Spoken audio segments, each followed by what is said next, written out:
સ્વાગત છે મારા યુટ્યુબ ચેનલમાં મિત્રો। આજે આપણે રીઝનિંગ એક ખૂબ જ મહત્વનો મુદ્દો થઈ પડે છે। એ દરેક પરીક્ષામાં રીઝનિંગના અલગ અલગ પ્રશ્નો પૂછવામાં આવે જ છે અને એમાં પણ આપણને ખાનાઓ દોરીને એટલે કે ચોરસ કેટલા છે એના પ્રશ્ન પણ અલગ અલગ પરીક્ષાઓમાં પૂછવામાં આવે છે। તો આજે આપણે સ્ક્વેર કાઉન્ટ એટલે કે ચોરસ ખાનાઓની ગણતરી કેવી રીતે કરી શકીએ તે આજે આપણે આ વિડીયોમાં શીખવા જઈ રહ્યા છીએ। તો આજે આપણે શરૂ કરીએ છીએ આજનો આ વિડીયો। તો સૌથી પહેલા આપણે જોઈએ તો આપણને એક ચોરસ બોક્સ આપવામાં આવ્યું હોય અથવા લંબચોરસ બોક્સ આપવામાં આવ્યું હોય છે અને એમાંથી આપણે ચોરસ બોક્સની ગણતરી કરવાની થતી હોય છે। તો આપણે પહેલા નાના મસ્ત સિમ્પલ ખાનાઓથી શરૂઆત કરીએ। તો આપણને અહીંયા એક ચોરસ બોક્સ દેખાય છે અને એમાં 4 ખાનાઓ આપવામાં આવ્યા છે। તો આપણે એમાં સૌથી પહેલા આપણે ગણતરી કરીએ તો આપણે અહીંયા આડી જે લાઈન દેખાય છે એને રો કહીશું અને જે ઊભી લાઈન દેખાય છે એને આપણે કહીશું સ્તંભ। એટલે કે આપણે જેમ એક્સેલમાં ગણીએ છીએ એવી જ રીતે। તો આપણે અહીંયા સૌથી પહેલા આપણે નંબર લખી દેવાનો છે। તો આપણે અહીંયા સૌથી પહેલા નંબર લખી દઈએ 1 અને 2। ત્યાર પછી અહીંયા પણ આપણે નંબર લખી દેવાનો છે। તો આપણે 1 અને 2 લખી દીધા છે। હવે આપણે જ્યારે કોલમ અને રો બંને સરખા બની જાય એટલે કે 2 કોલમ હોય અને 2 રો હોય, 3 કોલમ હોય અને 3 રો હોય તો આપણે એને શું ગણવાનું n નો વર્ગ। એટલે ત્યારે આપણે વર્ગ કરવાનો છે, ગમે તે સંખ્યાનો વર્ગ કરવાનો છે। તો આપણે સૌથી પહેલા આપણે 2 છે તો આપણે અહીંયા કરશું 2 નો વર્ગ, બરાબર છે। ત્યાર પછી કરશું 1 નો વર્ગ। કેટલાનો વર્ગ? 1 નો વર્ગ, બરાબર। હવે ગણીએ તો 1 નો વર્ગ અને 2 નો વર્ગ। તો 2 નો વર્ગ 2, તો 2 ગુણ્યા 2 કરવાના છે એટલે 2 ગુણ્યા 2 કરશું તો 2 એકુ 2 અને 2 દુ 4। કેટલા થશે? 4 થશે। ત્યાર પછી 1 નો વર્ગ, 1 ને 1 વડે ગુણવાનું છે એટલે 1 વત્તા 1 ગુણ્યા 1 એટલે આપણે 1 ને 1 વડે ગુણશું તો પણ કેટલા જવાબ આવશે? 1 જ આવશે। હવે આ બે જે છે 4 વત્તા 1 આ બે નો સરવાળો કરવાનો છે તો 4 વત્તા 1 થશે 5। કેટલા થશે? 5। તો તમે તમારી સામે જે ચોરસ બોક્સ દેખાય છે તો એમાં તમે જોશો તો 1 2 3 4 4 ચોરસ દેખાય છે અને આ જે મોટું ચોરસ છે એટલે કેટલા ચોરસ બનશે? 5 ચોરસ બનશે। કેટલા ચોરસ બનશે? 5 ચોરસ।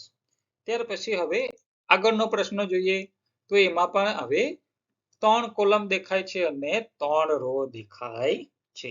તો સૌથી પહેલા આપણે જેમ કર્યું પહેલા પ્રશ્નમાં એવી જ રીતે આપણે અહીંયા નંબર લખી દેવાનો છે। તો 1 2 3 અને અહીંયા પણ 1 2 અને 3, બરાબર છે। હવે આપણે 3 નો વર્ગ કરશું। કેટલાનો વર્ગ કરશું? 3 નો વર્ગ, બરાબર છે। 3 નો વર્ગ, બરાબર। હવે 2 નો વર્ગ કરવાનો છે। કેટલાનો વર્ગ કરવાનો છે? 2 નો વર્ગ કરવાનો છે। ત્યાર પછી 1 નો વર્ગ કરવાનો છે। કેટલાનો વર્ગ?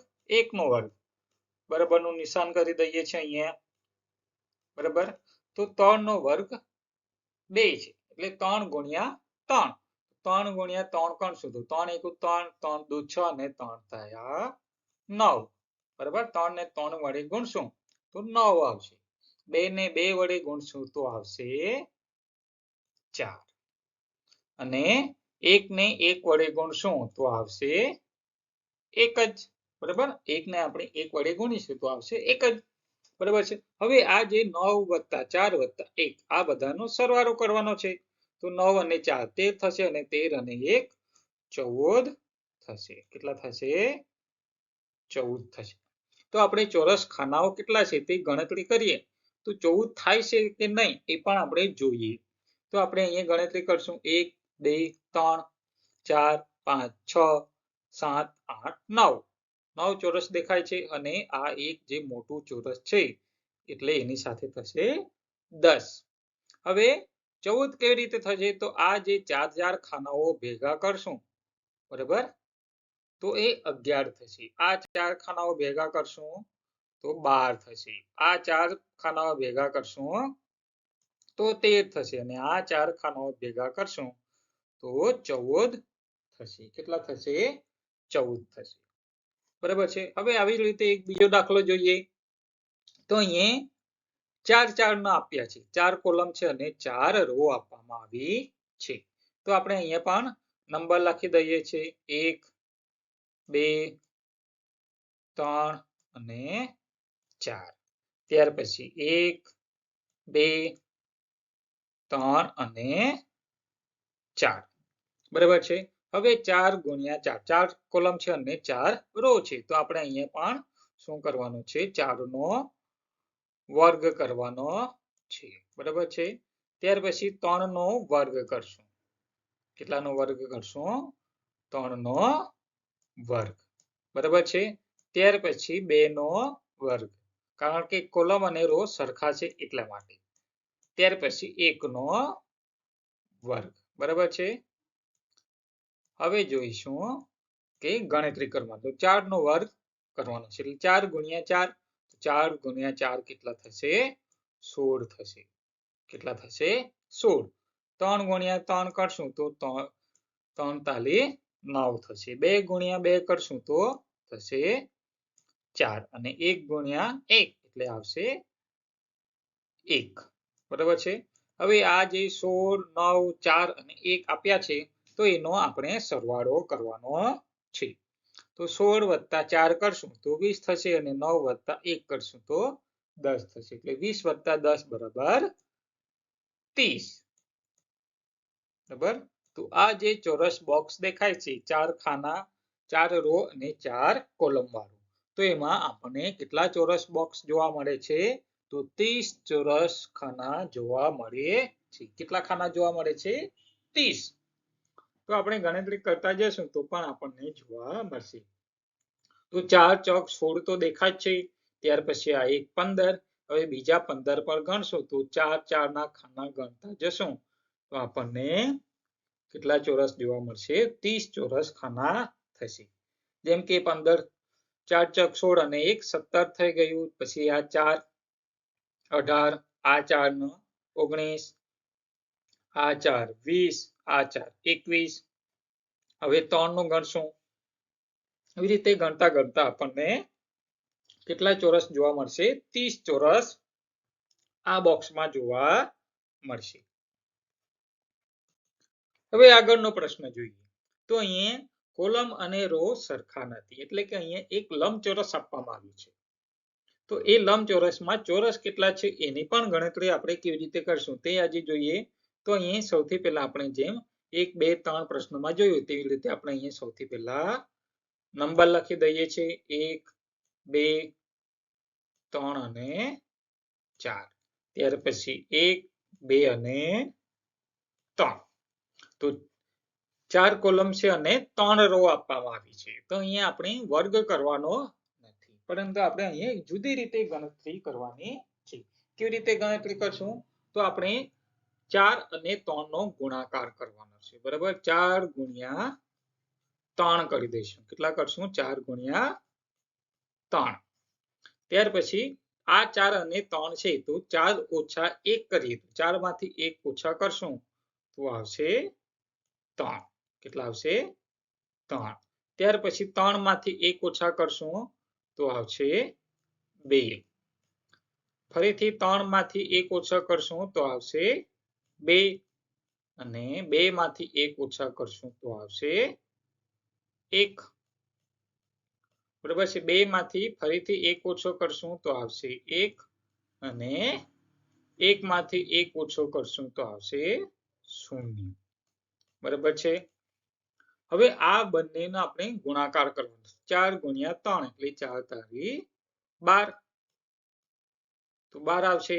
3 ગુણ્યા 2 એટલે 3 દૂને 6.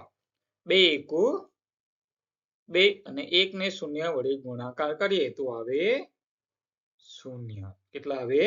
0. હવે આ બધાનો સરવાળો કરવાનો છે. તો 12 + 6 બરાબર 18 અને 18 + 2 બરાબર 20 બરાબર છે. તો આ જે લંબચોરસ દેખાય છે 4 કોલમ અને 3 રો વાળું, તો એમાં આપણને 20 ચોરસ જોવા મળશે. કેટલા ચોરસ જોવા મળશે? 20 ચોરસ જોવા મળશે. હવે આગળનો મુદ્દો પ્રશ્ન જોઈએ અલગ રીત વાળો. તો એવો જ પ્રશ્ન લંબચોરસ આપવામાં આવ્યો છે અને એમાં ચોરસ ખાનાઓ ગણવાના છે. તો અહીંયા કેટલી કોલમ છે? 5 કોલમ છે અને કેટલી રો છે? 3. તો આપણે સૌથી પહેલા આપણે અહીંયા નંબર લખી દઈએ છીએ 2, 3, 4 અને 5. 1, 2 અને 3. તો 5 × 3 કરશું.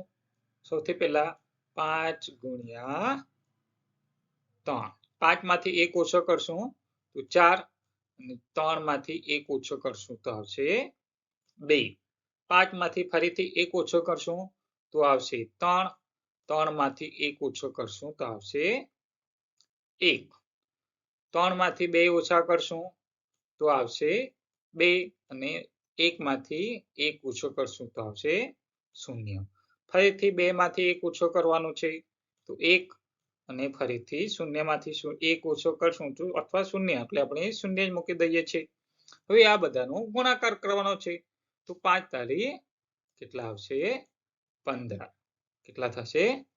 15 થશે. 4 દૂને 8. કેટલા થશે? 8. 3 દૂ 3 એકુ 3 અને 2 ને ગુણ્યા 0 કરશું તો આવશે 0 અને ફરીથી 1 × 0 કરશું તો આવશે 0. હવે આ બધાનો સરવાળો કરવાનો છે તો 15 + 8 કરશું તો કેટલા થશે? 23 અને 23 + 3 કરશું તો કેટલા થશે? 26 થશે. કેટલા થશે? 26. બરાબર છે. તો આપણે 15 ચોરસ બોક્સ તો દેખાય જ છે. તો આપણે અહીં 15 અને આ એક 16, આ એક 17, આ એક 18, આ એક 19, આ એક 20, આ એક 21. બરાબર છે. પછી આ રીતે ગણશું 23, 24 એવી રીતે આપણને આ લંબચોરસ બોક્સમાં 26 ખાનાઓ ચોરસ બોક્સ જોવા મળશે. આવી જ રીતે તમે પણ અલગ અલગ લંબચોરસ દોરીને, ચોરસ દોરીને, તેમાં કોલમ ઉમેરીને અલગ અલગ ખાનાઓ દોરીને તમે પણ પ્રેક્ટિસ કરશો તો તમને ચોરસ બોક્સ શોધવામાં તકલીફ પડશે નહીં. તો આવા જ અન્ય રીઝનિંગના વિડીયો આપણે આ સિરીઝમાં લાવવા જઈ રહ્યા છે. તો બન્યા રહો મારે YouTube ચેનલ સાથે અને વિડીયોને લાઈક અને શેર કરવાનું ભૂલતા નહીં, જેથી આવનારા વિડીયોનું નોટિફિકેશન તમને મળતું રહે. ત્યાં સુધી આવજો. આભાર. Thank you. ધન્યવાદ.